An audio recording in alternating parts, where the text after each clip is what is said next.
Bons, então, eu ia finalizar a aula 1 e 2 ali, aquela base inicial, principalmente ali em Gênesis ou Éden, né, mas eu vou aprofundar um pouquinho mais. De novo, a gente sabe, mas é algo que já ouvimos antes, com certeza, mas realmente para dar mais aprofundar mais um pouco, tá? Porque justamente essa proposta, a gente poder ir um pouco mais além, né, nos temas, nas aulas e tudo mais, tá bom? Então, e um pouco também do que a gente ouviu lá no workshop que a gente foi recentemente, então eu juntei um pouco aqui do que a gente escutou lá, tá? E faz muito sentido com o nosso tema aqui. Então estávamos falando como o homem só encontra a identidade através do Criador, ok? O homem olhando para si, né, ele não encontra essa referência, ele não sabe para que foi criado, sua missão, sua razão e tudo mais, e a sua identidade fica perdida, tá? E aí entram todos os problemas sociais e emocionais, tudo na vida do homem ali, ok? Então estávamos falando sobre isso, nós falamos sobre isso, um pouco do trabalho ali e tudo mais. Então, a gente consegue observar, e falamos muito que Deus é relacional, que Deus faz tudo, não faz nada sozinho, mas a gente pode pontuar algumas questões, né, das grandes obras de Deus, realmente Deus fazendo em três, vamos colocar assim, né?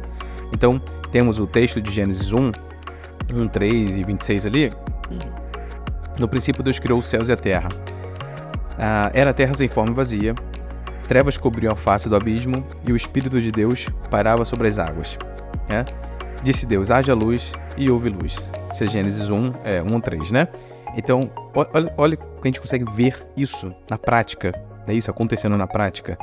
Deus, o Pai, declarando a palavra, criando pela palavra, declarando, falando, né? O Filho sendo a própria palavra, que a gente aprendeu isso, o crente aprende isso, né? Que Jesus é a palavra desde o princípio, ok? Então o Filho sendo a própria palavra em uma ação, executando uma ação, né? Então Deus declara a palavra, o Filho como a palavra executa a ação e o Espírito pairando ali e preparando o ambiente, ou enfim, parando sobre as águas. Então nós temos um trabalho que a gente pode conversar aqui em relacionamento, em comunidade, ok? Em não individual, não tem como. Deus trabalhando aqui, a gente consegue ver de forma mais prática, vamos colocar assim, a gente sai um pouco do, mas Deus faz, beleza, Deus faz, legal, mas aqui a gente consegue ver um pouco mais, né? Então, em Gênesis 1:26, como a gente já citou anteriormente, façamos o homem à nossa imagem e semelhança, conforme a nossa semelhança, é esse plural, né, que façamos. Então, é uma ação que ela é conjunta, né? Deus declara, o Filho vem sendo a palavra e o Espírito Santo vem ali pairando sobre tudo. E aí você tem a criação, ok? Sendo feita realmente em conjunto, tá bom? Prática, tá? Só pra gente dar mais uma base para sustentar tudo isso, tá bom?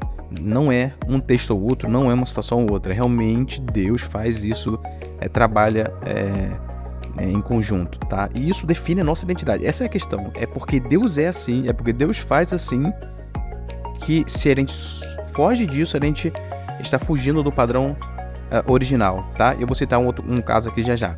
Então, da mesma forma, se a criação foi feita assim, joia, Mateus, legal, entendi. A ação da redenção da mesma forma. E depois também vai ter outras coisas, mas tô dando alguns exemplos, né? Que é os maiores, assim, a criação, redenção, beleza. Então, da mesma forma, a salvação, a redenção, ela é feita dessa forma, tá? Em Mateus 3, 16 e 7, a gente lê assim: assim Jesus foi batizado, saiu da água. Naquele momento, o céu se abriu e ele viu o Espírito de Deus descendo como uma pomba e pousando sobre ele. Então uma voz dos céus disse: este é meu filho amado, em quem me agrado. Ok? Então, novamente, nós vemos aqui a Trindade, perfeito? Pai reconhecendo e aprovando o Filho, inclusive foi o Pai que mandou, foi o Pai que enviou, né? Então, o Filho submetendo-se à vontade do Pai, o Filho está em um papel, está exercendo uma ação ali também, e o Espírito Santo vem junto, porque não dá pra fazer sozinho. Tipo assim, me espera aí, vou trabalhar com vocês. O Espírito Santo desce do céu e vem confirmando e capacitando a ação do Filho de Deus, né? Então, Pai falando, o Filho fazendo, o Espírito vem ali junto, eu tô aqui, vamos trabalhar junto nessa redenção que o trabalho realmente é árduo, é muitos anos aí pela frente, muita gente para salvar. E vamos fazer tudo isso junto, né? Porque Deus, a gente vê isso também em João 3,16, obviamente, né? Porque Deus amou o mundo, que deu o seu único filho, para que todo aquele que nele crê não pereça, mas tenha vida eterna. Então o Pai planeja a salvação, Deus planejou tudo isso, a gente aprendeu isso, Deus planejou isso, não é disso, isso é... O pastor pregou sobre isso, né? Que desde a eternidade Jesus estava vendo o relacionamento com o Deus e o homem e sentiu as dores do Pai e falou: Pai, eu vou restaurar esse relacionamento, né? Então Deus planeja a salvação, o Filho realiza a salvação, né? E o Espírito Santo vem junto trazendo isso, capacitando tudo isso, né? Fazendo aquele papel fundamental de conexão principal ali do filho e do pai com o homem, novamente. Então, é um trabalho árduo e é um trabalho em conjunto, com realmente um precisando do outro para que esse trabalho seja completo, ok? E também nós podemos citar, né, que Deus é um Deus de relacionamento, Deus é um Deus de geração, Deus é um Deus que trabalha em conjunto. Porque, por incrível que pareça, Deus, o Todo-Poderoso, o Criador dos céus e da terra, ele poderia se apresentar de qualquer forma, de qualquer maneira. Eu sou Deus, ponto final, tá tudo resolvido, tá? Aceita aí.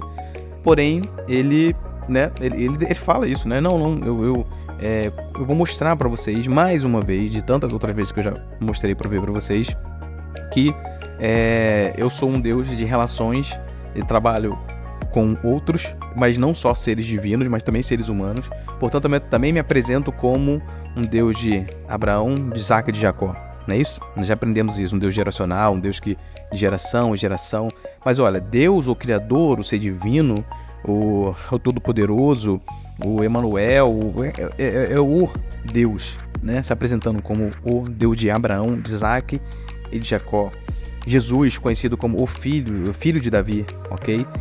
É uma conexão direta, né? Não tem o que discutir nesse sentido. É uma conexão que Deus faz essa ponte, faz essa conexão na hora. E eu sou o Deus de Abraão, de Isaac e de Jacó, que diz que é um Deus geracional, mas com certeza um Deus de relação, de relacionamento, e não só com seres divinos, mas um Deus que se relaciona com os seres humanos. E Jesus, da mesma forma, eu sou o filho de Davi, ok? Então Deus se revela através dessa genealogia e tudo mais, destacando essa importância das relações, tá? Isso tudo para trazer mais essa base aqui pra gente, tá bom? Agora fazendo uma ponte mais, trazendo aqui pra nossa vivência comum, perceba como isso tudo é original, esse trabalho em comum, esse trabalho pelo outro, esse trabalho se preocupando com o outro, porque a obra da redenção é justamente isso, ok? E desde o início é Deus Pai, Deus Filho, Deus Espírito Santo trabalhando junto. Preocupado consigo mesmo? Não. Preocupado com o homem, em restaurar o relacionamento, em salvar o homem. Esse é o modelo original, ok? Onde que Deus falou pra gente, você só encontra identidade olhando pra si? Não, olhando pra mim. Você precisa olhar para fora, você precisa entender quem é o seu Criador para que você se enxergue, né, e saiba quem é, ok?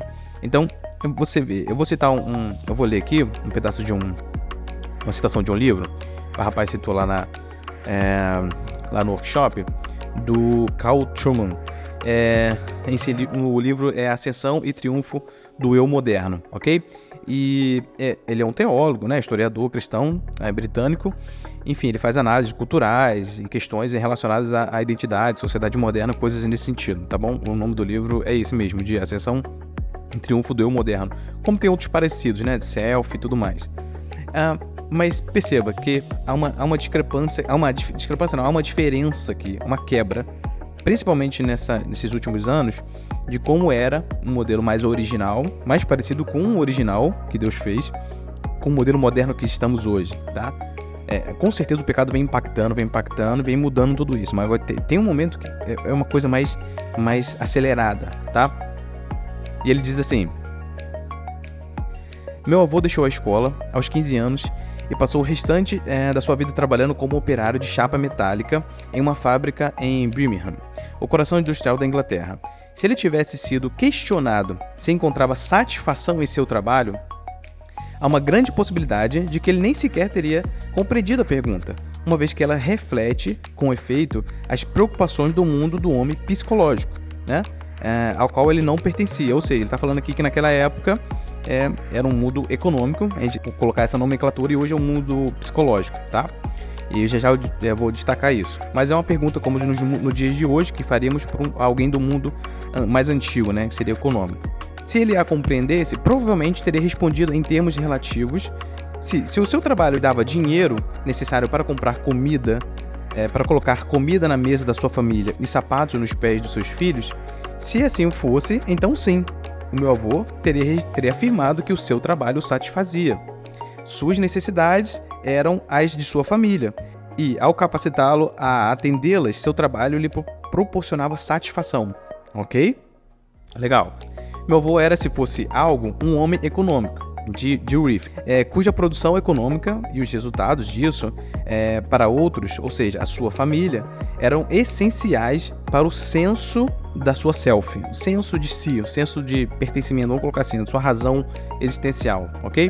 No entanto, se fizerem a mesma pergunta a mim, no caso o escritor, o meu instinto é falar sobre o prazer que o ensino me proporciona, sobre a sensação de realização pessoal que sinto quando um aluno aprende uma nova ideia, ou fica entusiasmado com algum conceito, ou como resultado das minhas aulas, ok? E ele fala, a diferença é gritante. Para o meu avô, de um mundo econômico, um mundo mais antigo, né? A satisfação do seu trabalho é empírica, voltada para o exterior, ou seja, a sua família, satisfação da sua família. Se ele tem condições de suprir a sua família, tanto faz a sua razão existencial, felicidade ou o mundo psicológico nesse sentido, tanto faz, ok? Se isso fosse feito, era o suficiente, tá? Voltada para o exterior e sem relação com o seu estado psicológico. Não tem a ver comigo, o avô, como se fosse o avô dele falando, não tem a ver comigo, não tem a ver com o meu estado psicológico. O meu trabalho, a minha satisfação, tudo não tem a ver comigo. Mas, para aqueles da minha geração, isso o escritor falando, e aí subsequentes, né? A questão do sentimento é central. Ou seja, tanto faz, assim, eu sei que a gente se preocupa com a família e tudo mais, mas hoje, cada vez mais no mundo moderno, não a sua satisfação é o que mais importa, sua emoção, seu sentimento, sua felicidade em relação ao que você faz, ou em relação ao que você é, alguma coisa nesse sentido. Pouco importa, ou menos importa, se você coloca comida na mesa da sua família, ou sapato nos pés dos seus filhos, se isso não é mais o suficiente. Isso não é mais suficiente. Então aqui eu vejo o seguinte, uma troca, e como ele coloca, ele também traz isso claramente, há uma quebra no modelo original aqui.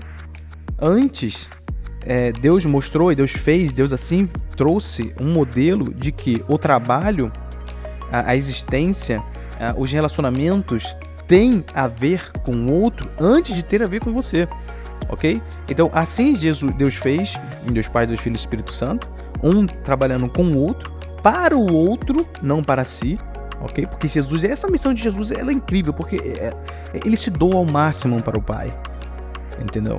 E ali você vê essa cara, tipo, Jesus sacrificando realmente a sua vida por conta do Pai, por conta dos filhos, dos irmãos e todos nós. Então, é uma quebra aqui, literalmente. E aí o mundo mais antigo ainda tinha isso, um respingo disso, desse modelo original. No sentido de que tem mais o meu trabalho, ou a minha vida, né, o que eu faço ordinariamente, tem mais a ver com o outro.